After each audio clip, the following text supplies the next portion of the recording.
So Arda Guler is a big game player, and I know we lost to Bayern Munich, but I have to speak about this. Out of that entire match where we had all the players, actually most of our players putting on stinkers, putting on some terrible performances, we had Arda Guler, who actually was our best player in the match. And it's a shame that he got subbed off in the 70th minute. I feel like he deserves the full 90 minutes. And it's rare that we actually see him play towards the 90th minute. Imagine this. We are in need of a comeback and you have Güler on in the 90th minute. You never know what he can do. So I think it's important that Arbeloa trust him more, plays him longer. And there were some people who told me, oh, it's just to preserve him. The reason why Arbeloa subbed him off early is to preserve him for the next match. Maybe. But why don't we look at Vinny Jr. and Mbappe, all the ones who play the 90th minute, or who play to the 90th minute? Why don't we talk about them in the same manner? Now, this was a big match. Now, the thing is, the reason why I call Arda a big game player is he's been performing in the big games. People have been trashing on him for a long time, saying he's not a big game player. He doesn't deserve to play in the first team. He should be a bench player and all this stuff. He shouldn't be in the starting 11. All of it. You can name it.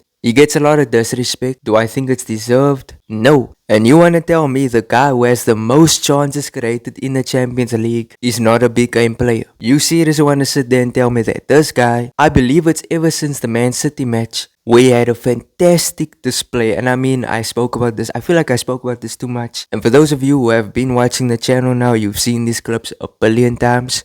He was fantastic. He was putting in beautiful passes. His team play was so sensational. Yes, he didn't get a goal, he didn't get an assist, but his overall game was just sensational. And the thing is, it didn't just stop there. He continued this. He went to the Atletico match and also put on a fantastic display. We go after the international break, in which even in international break, he had a great display for Turkey. We go on to Mallorca. I feel like he deserved more. He put on a good display here as well, put in beautiful passes. But either way, this match against Bayern Munich, in which before the match everyone was saying, and I'm not gonna actually say everyone, I feel like the Bellingham fans, they were saying Bellingham should start in Arda Guler's spot. Everyone was further on just saying the same thing. But now we're seeing this actual match. This guy had a fantastic display. Like, look at this passing, his team play, his skill, everything was just spot on in this game. And in a game where everyone was having terrible displays, everyone was making crazy mistakes and basically playing against the team, then you had a player like Arda Guler who was playing for the team, and I think one of the only players that actually did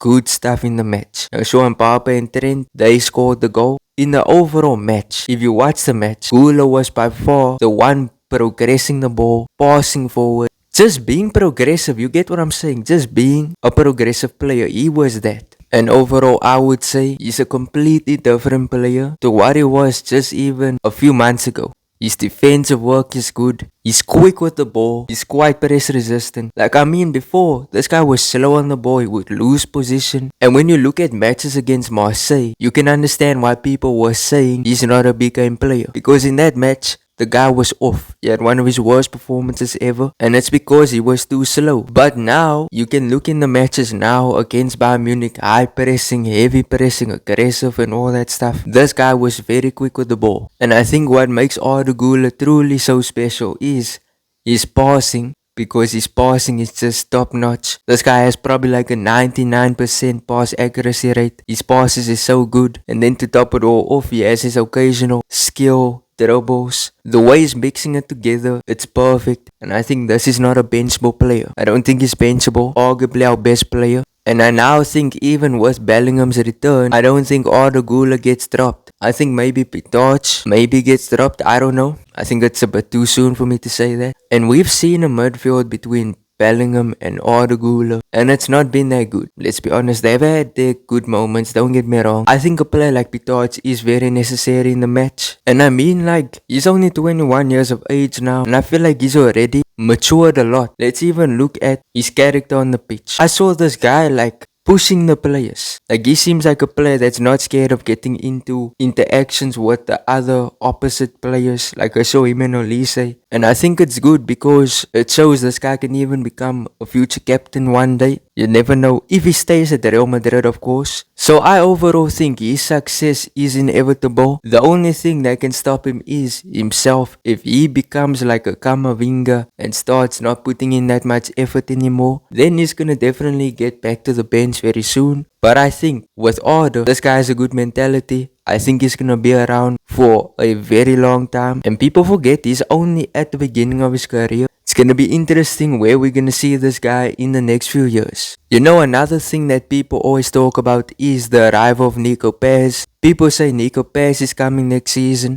And if he comes in next season, he's gonna bench Arda. That I would say is incredible. I don't think that is gonna happen. I think Nico Paz is fantastic. He's playing good by Como. But to say he's gonna bench a player who is currently performing in big matches, that is kinda crazy. Como is not Real Madrid. They're not playing massive competition. So therefore, Nico Paz is performing, but he's performing against league level teams. Arda Guler is performing against Bayern Munich, Man City, Atletico, teams like that. But I can be heavily wrong on this. Nico Paz can come in next season and just put in insane performances and bench Arda. But in this current moment, Arda in my opinion is still way better. So the next match, which is against Girona, it's gonna be tomorrow, and I heard apparently Ferland Mendy's coming back and he's gonna get minutes in the match. Bellingham and Militao will also be getting minutes. So this brings me actually to the second leg against Bayern.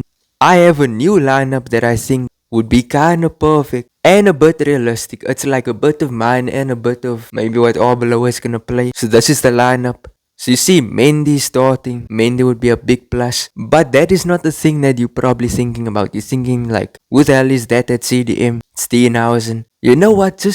I think Arbeloa should try him there. I know De La Fuente, he tried Steenhausen there at the CDM position for Spain. And Steenhausen was good. But this is not something new. We knew this from the beginning. Steenhausen has a lot of CDM qualities. Ball playing is sensational. Defense is good. And with Chouameni out of the next match against Bayern Munich due to suspension, try Steenhausen at CDM against Mallorca. Just try it out. He could cook. And he could be... You never know. This could work. This lineup you're seeing here again, it could work. You saw in that lineup, I instead did not want Camavinga to play. And the thing is, I have a fear that Arbeloa is going to play Camavinga against Bayern. I don't think Camavinga is on the level to play against Bayern. And the reason why I say that is, when you look at that Moyanes goal, which was against Real Madrid for Mallorca, Camavinga allowed him to score. So when you look at that, you can't unsee it. I can see Camavinga doing that again. Because he comes off as a very lazy player. He allows his man to move forward and even score. So I think put a player on like Pitarch maybe. I know Pitarch, I know he had a poor display against Bayern,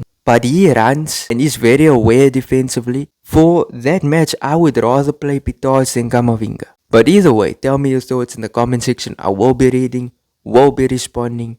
If you enjoyed the video, smash a like. It truly helps out the channel. Subscribe if you have not subscribed, and peace out.